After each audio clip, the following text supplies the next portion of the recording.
Dollar. Dirt on money, no soul. Had to go and get it, ain't no time to kick it. Got a stack and flip for my foes. Dollar. Please tell me you can hear me. Don't turn your back and don't neglect me. Just let me know if you need me.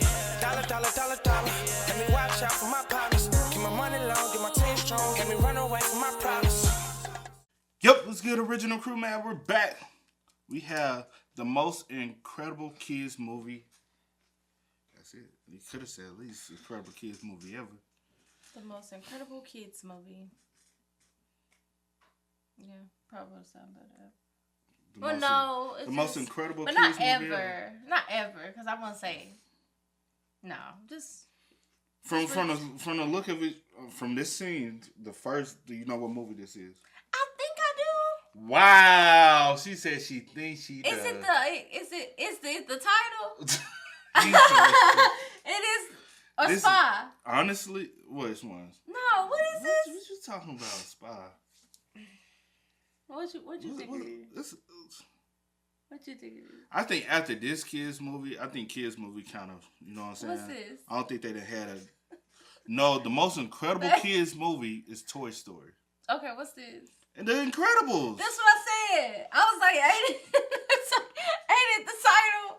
What is the best kids movie? Best kids movie? The best kids movie ever. Toy Story. I think Toy Story. Lion King. Okay, Lion King, yes, most definitely. But is it just, well, all those could be family, so I guess kids, so yeah. Like kid friendly.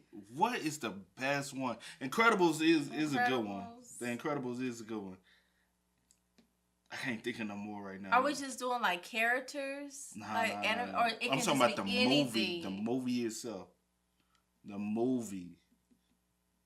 Like Little Mermaid? Nah. What about like Home Aladdin? Alone? That's why I said like real people, or are we just saying like talking about characters? Like animated. I just asked you that. I said, are we saying like animated characters? Animated. Oh, okay. Well, yeah, Toy Story.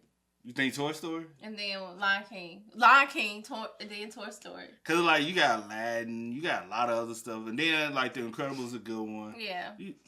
I'm gonna have to look that one up. I'm gonna have to see. Hey man, with that being said, before we get into it, make sure you check out the links in the description box. Down below. You already know where to go if you want to first support. All you have to do is check out down below. Also, if you enjoyed today's visuals, like it with a thumbs up. And feel free to chime in with that topic. Let us know your favorite animated kids or family-oriented movie ever. Like, what's that number one? Especially if you're a 90s baby, like y'all 2000s, y'all be going a little crazy, you know what I'm saying? Y'all don't be some, not all, some of y'all just don't be tapped into nostalgia. But you ready? You still thinking. Let's go. Honey! What? Where's my super suit? What? Where is my super suit? In 2008, Marvel completely changed the superhero movie scene with the release of Iron Man. This began the massive rise of the MCU, generating Disney and Mickey billions upon billions of dollars, possibly making it the greatest superhero movie ever. And then Endgame came out and now the movie sucked. But before Iron Man, who was there? Look, up in the sky, it's a bird. It's a plane. Incredible Man. The Incredibles is the greatest superhero movie ever. And if you disagree, I respect your opinion. Today, ladies and gentlemen, we'll be going over my favorite superhero movie ever. And by the end of this video, I can guarantee, no, I can promise this will also be your favorite superhero movie ever. Or maybe at least top 5. We open back in the 1940s, the golden days, the good old days, where we see a young Mr. Incredible in his cool blue suit, Elastigirl, I already know how y'all gonna get in these comments, and the GOAT, Frozone, voiced by Samuel L. Jackson, and one of the only black superheroes that doesn't have electricity powers. It's kind of crazy how many there are. After the interviews, we cut to Mr. Incredible cruising around the city in his tux, looking real clean, looking real nice, and that's another reason I loved this movie as a kid. I don't know if it was the music, it was probably the music, but this movie felt like a spy movie and a superhero movie at the same time. It's like 007 and the Fantastic Four had a baby. We see Mr. Incredible save a cat from a tree and stop a police chase at the same time, which is Incredible. And when he gets back in the car, we meet Buddy. And when I tell y'all this kid suffers from that paradoxical parasocial relationship thing, I mean it. He's like a Taylor Swift fan or BTS fan. OC will be crazy. He's rocking the merch. He's obsessive. Somehow broke into the man's car. He's the real deal. This man is a tier 3 sub. He tries to convince Mr. Incredible to let him be his sidekick, which he declines by ejecting him out of his car. Damn, bro. No would have sufficed. Mr. Incredible, after driving off, links up with Elastigirl. Chill in the comments, y'all. Chill. And after rizzing a little, he saves the dude who was trying to commit suicide. And coincidentally, the window that he broke through was on the same floor as the saboteur himself. Bon voyage. You know, it's funny to think, since this is the 1940s, the villains probably talk like, man, if it isn't my arch nemesis, Mr. Incredible, man. Oh, and the colored one. Who invited him? And while they're about to do their hero and villain speeches, Buddy, aka Incrediboy, comes in flying with his rocket boots. Which, for as annoying as he is, that's pretty impressive. Rocket boots in the 1940s? Him and Mr. Incredible go back and forth about him wanting to be a sidekick and Mr. Incredible saying no. Even Bon Voyage tells him he's not cut for it, which gotta hurt coming from a French dude. Not gonna lie though, Buddy was spitting some facts here. People without powers can be heroes too. Look at Batman and Iron Man. They both ended up doing great things as regular humans. Granted, they both did end up dead. Mr. Incredible disagrees again, but Buddy persists. And as he's running out to get the cops for a situation that is clearly already under control, Bon Voyage sticks a bomb onto his cape. Mr. Incredible jumps onto Buddy to get the bomb off him. The bomb falls and lands on the train tracks, blowing it up, forcing Mr. Incredible to stop a whole train with his bare hands. Such a cool scene. And before anyone says it, no, they did not copy Spider-Man 2. While that movie is also peak, these movies came out the same year, only a few months apart. So even if they did copy them, the artists at Pixar would have had to draw and animate all this stuff in that little amount of time. Doing that would pretty much require slave hours. Only Mappa animators and warehouse employees can handle something like that. After saving the train from crashing, Mr. Incredible tells the Popo to tell Buddy's parents about what he's done. And when they ask him about Bon Voyage, we see Mr. Incredible get married to Elastigirl, and things should only be up from here. I mean, they're superheroes. What could go wrong? Mr. Incredible ended up getting sued by the guy he saved, which is... This is why Homelander does what he does. The more messed up part is that stuff like this actually happens in real life. There's been cases where someone saves a person and that person sues the dude who saved them. That's messed up stuff. Like, folks really do be on that though. Like, those who trying to leave from here, they be like, no one told you to save me. I didn't want to be saved. I'm gonna sue you because you prevented me from doing what I want to do. Like, bro, like, why you do that voice? What voice? Do what you want to do and live in color. Up to anime betrayals. So after Mr. Incredible gets sued, a bunch of other superheroes also get sued, and that led the government to banning all supes from continuing their hero work, forced to go into hiding. Every single one of them, no pushback at all from the genetically superior beings. Okay, I'll believe it. We jump to 15 years in the future, 1962, where we see our boy Bob is working in an insurance company, and he's put on a few pounds. Okay, my son trying to get that queso physique. We see he's not very happy being a normie who can't use his powers. Yeah. Must suck. We also see Elastigirl and baby Jack Jack. They're called interrupted by Bob's boss, and every time I see him, I can't help but laugh. He really looks like a monkey with no hair. He's pretty much mad because Bob is being a good person, and he definitely has some form of short man syndrome. Afterwards, we meet the rest of Elastigirl and Mr. Incredible's kids. We meet Dash, who, if you couldn't tell by his name, he could run really fast, but he's not allowed to use his powers because it's unethical, whatever that means. We also meet Violet. She can go invisible, which is a stupid power, at least for me, because I already am invisible. They're all eating dinner and talking about their days when a huge argument breaks out. Dash is running fast, Violet's throwing up force fields, Jack is laughing. It was all crazy. And while that was happening, Bob reads on the newspaper that a superhero has gone missing. Very suspicious indeed. I'm twiddling my mustache right now. Bob intervenes, then they get a knock on their door, and hey, it's the homie Frozone. He's picking up Bob to go bowling, which was a lie. It's really code for just sneaking around doing hero work at night. They end up saving people from a huge fire, which makes me think, why didn't the government just allow heroes to be heroes in other ways, like firefighters or doctors or DoorDash drivers? You know, things that are essential to society. I'm pretty sure it would have been better than working in a cubicle all day. They accidentally break into a jewelry store where the alarm goes off, and a cop comes in to arrest them. And this is one of my favorite scenes in the whole movie. I used to try to recreate it all the time when I was young. So the cop comes in, he tells both of them to freeze, and Frozone looks over to his left and starts reaching for a cup of water. The cop again tells both of them to freeze. Frozone tells the cop, I'm just thirsty, and takes a sip of the water. The cop again is about to say, just put your hands up and I know, freeze. Oh, that scene was so tough. They end up getting away, adrenaline pumping. But as they drive off, we see a mysterious white-haired lady on the phone stalking them. Things about to get serious. So you remember the whole I don't movie? remember that scene. That's why I was a little. For some reason, I don't remember that scene. What? I don't know why it's been I might watch that so tonight. long. That's why I was like, what? I might watch this tonight. But yeah.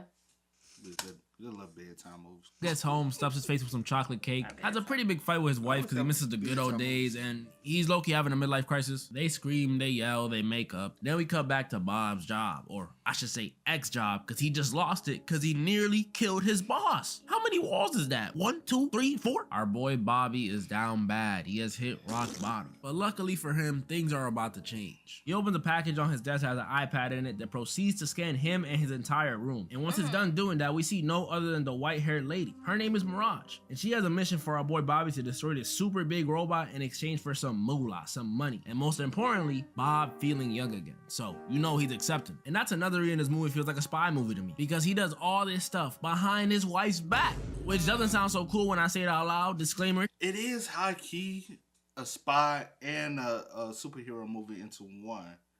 Yeah. Cause Spy, I often say Spy Kids, but Spy Kids, they were spies, but they were like, that's why they weren't superheroes, but they were just, right? I ain't watched Spy Kids in so long. I haven't watched, yeah. Damn. It's been a long time. Damn. Shut up. Shut up. For real though, bro. That's crazy. Hey, we grew up with some good shit, though. Y'all didn't grow up with no good. We grew up with some good. You know what I'm saying? Yeah. Just think about all the superhero movies. We had the first black superhero family, Up and Away. You don't remember that? Yeah, I do remember. I remember that. What's the plot? What's the plot? I don't remember. Because you don't remember. I remember the title. I don't. You don't remember. Yes. If you can't speak on none of it, you don't remember. If I can remember a title, but I can't remember anything else. Who was the dad? I just said I can only remember Who was the the title. mom? What was the plot? Are you listening? You don't remember. Okay. You don't remember. What about Blank Man? I'm answering no more questions because You don't remember. Listening. You don't remember. Bruh, we have. You don't remember? You remember? I'm just saying. Do you remember Blank Man? I don't. I just said no. Damon Wayans being the little superhero, I don't the little remember. slow.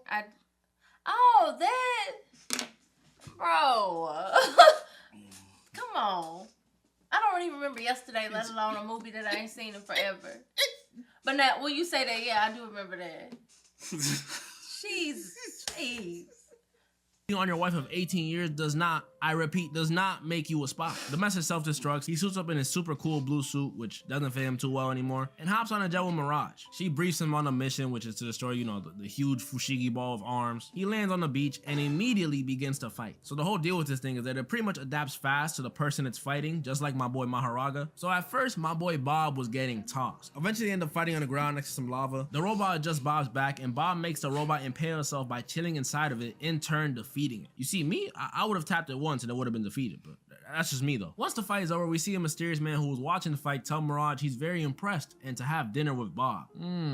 Suspicious. Mr. Incredible and Mirage meet again in this lava room and they arrange for Mr. Incredible to come back to the island. Then we get a nice little montage of Mr. Incredible being happy, being a good dad, coming with a new whip, losing weight, life's incredible again. And since he lost weight and tore up his suit, Bobby gotta get a new suit, RIP the blue one. And he goes to no other than Edna Mode. Easily top 3 favorite characters in this entire movie. She's hilarious. She makes Bob a new suit and insists on not using capes. No capes. Because apparently a bunch of suits back in the day died because of having one. This is a Pixar movie, by the way, and they showed this one getting sucked into a literal turbine. Back at home, Helen finds a strain of Mirage's hair on Bob's suit, and she overhears Bob on the phone setting up another mission. But when she picks up the phone to properly listen in, all she hears is a woman asking Bob, how soon can you be here? And Bob saying he'll be there tomorrow morning. So pretty much what sounds like a booty call. Helen asks Bob who that was, and he says it was work, and she knows he's lying. That gotta hurt. She tells him to have a great trip and that she loves him to, I guess, see if he has any remorse for cheating. Bro, if you think he's cheating, just accuse him and get on with it. He says goodbye to Helen, goes goes back to the island, and while he's waiting to receive another assignment, out of nowhere, another one of these robots appears, and this one is tough. This one gives our boy Bobby a run for his money, to the point where he ends up borderline losing, until out of nowhere, we see no other than Buddy. But now, his name is Syndrome, he's evil, and it's all Mr. Incredible's fault.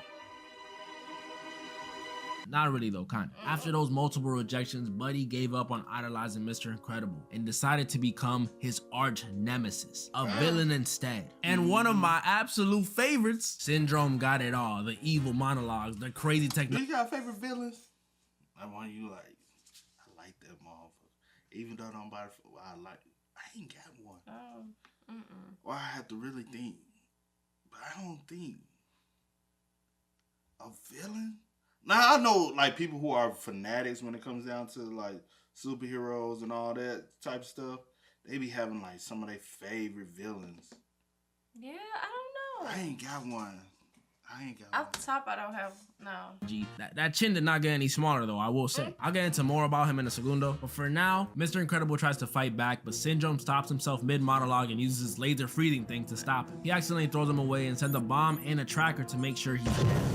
Luckily though, Bobby swims into a cave just in the nick of time, and when he gets in there, he finds the skeleton of the man who was seen missing earlier on the newspaper. R.I.P. And on the wall, it says Kronos, or Cornrows. Syndrome's tracker comes into the cave looking for Mr. Incredible, but he hides behind the skeleton of the dude, and that leads to Syndrome believing he is no more. We cut back to Helen and Edna, who linked up because Helen had no idea where Bobber could be. Helen calls Bob's job to see what hotel he's staying in for his business trip, but she's told that he was fired at least 2 months ago. Edna asks Helen if she wants to know where Bob really is. At the same time, we cut back to Bobby, who just snuck into Syndrome's lair, and where he finds out Syndrome's been inviting supers to his island and terminating them one by one in order to improve his robot. And it doesn't end there, it gets worse. He's planning on sending that said robot over to the city, which I don't know the name of, and letting it wreak havoc, destroy the city. Why? Well, we don't know yet, you'll see. Bob begins to leave the lair to put a stop to Syndrome, but while he's leaving, the eye on his suit begins to light up and start ringing. It's Helen pinging his location. This ping leads to Mr. Incredible getting hit by a bunch of boba tea balls and getting captured. And Helen doesn't even know she accidentally caused this. Edna psychs up Helen, reminding her who she is and to stop being a little bitch. So Helen prepares for her trip to save Bob, or to just be his ass for cheating. She hits up a friend to get her a private jet. Why is bro smiling like that? Is that Momo? The kids try to come with her. She tells them 9. And while she's piloting the plane, she's not getting any response from the island. She starts getting very suspicious. So she suits up, chill in the comments, y'all, chill, and finds out the kids snuck on board. That's not a good thing. We cut back to Mr. Incredible, who's being tortured and at the same time praised, at the same time mocked by Syndrome. This dude got issues. And Syndrome starts pressing Bob, asking him who he called for backup. Bobby Lee Porter says nobody, gets shocked. Syndrome plays the audio of Helen, and Bobatron is shocked, no pun intended, to hear it's his wife's voice. And Syndrome, being the devious, conniving man that he is, decides to send over some gifts to the jet his family is on. Cut back to the jet while Helen is on the phone with the babysitter who's taking care of Jack. She sees on the radar Syndrome's presence, 2 missiles. We get this sequence of Helen bobbing and weaving the missiles. Helen starts yelling over the radio that there are kids on board, but Syndrome does not care. The missiles hit the plane, and in Bobby's eyes, he just lost his family, which is not true. Helen saved the kids by becoming a parachute, and they're currently on the way to the island. But Mr. Incredible doesn't know that. He's like a bull when it sees red, or cats when they see people being happy. He's mad. He attempts to grab Syndrome to crush him, but Mirage gets in the way and saves him. Mr. Incredible then threatens to crush her, and Syndrome's like, go on then, do it. What do I care? Pepsi bottle? Coca-Cola glass? I don't give a damn. Bobby obviously doesn't do it because he's a good guy. Syndrome talks a little more trash to him and leaves. And at the same time, we see Mirage sort of feels bad for our boy Bobber. Cut back to Helen and the kids. They made it on the island. Wouldn't it be funny if they were just on the wrong island? They're actually like on North Sentinel or something. They head into a cave, and this is where Helen gives the kids a talk. And it's pretty serious, so listen up. It's about how these villains aren't your regular action movie goons. The ones that go, man, these dudes will kill you. Whether you're a grandma, a middle-aged man, a kid, they don't care. Which is actually one of my favorite scenes. I like how real she's being with them. She tells them they can use their powers, tells Violet to be confident, and then she skedaddles. Come back to Syndrome and Mirage, and she's not so happy that he was willing to let her get crushed to prove a point. Syndrome tries to pull the, babe, chill. I was just joshing around. You know I love you, right? But she wasn't having it. She gets up and she leaves. Tensions are rising. Cut back to Elastigirl snooping around, and that's where we see, hey, get your head out of your pants, mister. Funny part about everybody over sexualize her for real. They'll be like, man, she the thickest superhero ever, man. That she had that monkey on. Monkey? Elastigirl was actually not so happy that she looks this way. This was in the 60s and people only like girls that look like this. Drastic difference from the BBL society we live in today. We see her beat up some guards and find out which room Bob is being kept in. We come back to Dash and Violet, who are still chilling in the cave, well, at least momentarily, because they have to immediately rush out because the flames from the rocket launch just came through. Yes, ladies and gentlemen, the rocket has been launched. Time is ticking for our heroes. The kids end up sleeping and Dash spoons Violet. The kids get spotted by the same Rio bird that spotted Bob earlier, and this leads to the kids having to finally use their powers. Dash learns he can run on water. Violet learns to control her force fields. It's nice, it's sweet. The kids finally see their potential. And while this was happening, Mirage, who we saw quit earlier, decides to free Bob. They embrace after Bob damn near murked her, and at the same time, Helen walks in to what looks like the end of that booty call. You must be Mr. Sinclair. Bob and Helen meet up with the kids, do some cool family combos, beat up some guards, and then Syndrome shows up. Well, this stinks. Now that Syndrome has the whole fam captured, this is where he finally fully explains his plan. So once the robot arrives, wreaking havoc on the city, like I explained earlier, Syndrome will pull up using his robot controls to make it seem like he's defeating. Eventually, he will defeat it, and everyone will see him as a superhero. He'll ride the wave out until eventually he doesn't want to anymore. Then he sells all his inventions, making everyone technically super, and when everyone's super, no one will be.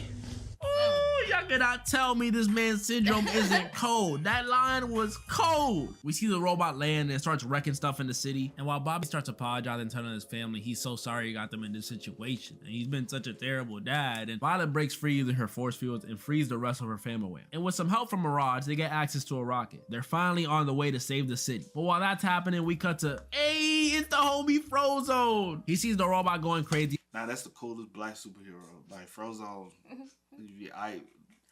He will be the iciest nigga on the. You get. Oh, cause I got it. Oh, she got it late. I thought you had already got it. You got it late. Mind your business. So he wants to help, but when he opens the suit compartment, it's gone. Honey, where is my super suit? Where is my super suit? Comedy gold. Love this man. While we wait for Frozone, we see Syndrome pretending to be a hero. You know, saving people, boasting, all that stuff. When the robot starts to do what it does best, it starts to adapt. And it begins to identify that, hey, the only reason this troll doll is beating me is because of that remote. So what if I... With Syndrome down, there's only one person who can save the city. Or one people, I should say. The Incredibles. After hitting the meanest parallel park, they team up with Frozone to take down the robot. Unfortunately, it wasn't going so well until they found Syndrome's remote. With the remote in hand, they used one of its broken arms to propel it into the robot, defeating it the same way Bob did before. The day is saved. All is well with the Incredibles. Or so they thought. While on the limo ride home, Helen starts listening to voicemails left by the babysitter that was taking care of Jack Jack. And they increasingly became more and more chaotic until eventually the babysitter thanks them for sending in a new babysitter. They never called her a new sitter. It's Syndrome taking Jack Jack hostage. Syndrome starts to fly off, and sadly, none of the Incredibles can fly. I was thinking maybe Bob could just super jump, but I guess not. While Syndrome is getting away with him, we see Jack Jack use his powers for the very first time. He starts shapeshifting from fire to iron to Hellspawn. Bob launches Helen into the air. She catches Jack Jack. Then Bob proceeds to throw his freaking 1962 brand new Volvo at Syndrome's jet, which leads to Syndrome getting freaking sucked in by a jet turbine. Oh my God. The movie finishes with Dash coming in second place in his race, a new villain appearing. Yo, what are these Gotham levels of crime? What city does it take place in? Look, ugly motherfucker. Oh, okay, that checks out. And the Incredibles suit up to prepare for the next fight. Even Jack Jack suited up. What is bro about to do? Ladies and gentlemen, that was the greatest superhero movie ever. I hope you guys can see where I come from now. And if you don't, it's cool, it's fine. Just know I'll hate you forever. This movie teaches you that family comes first. And if you're special, don't be. Because you'll outshine everybody, you self-centered fuck. Comment down below your favorite Incredibles character. Any more movies you want me to go over. I'm gonna start doing this more often. And like I normally say, moral of the story. Honey, I found my super suit. Shout out to Fro, bruh. I have to watch this tonight. I have to watch this tonight. Never mind. What you finna say? Nothing. What you? No, speak up. Say it loud. I was about to say it's gonna be watching you. Doubt it. Cause you're gonna be knocked out. Doubt it. I say it's a good movie to go to sleep to. Right. You the one. As soon as I put on something, I can't go to sleep because I got into it. And then I can't go to sleep with the TV on, so that's why I watch it. I'm like, I guess I just watch it. But it'd be So I good get though. sleepy.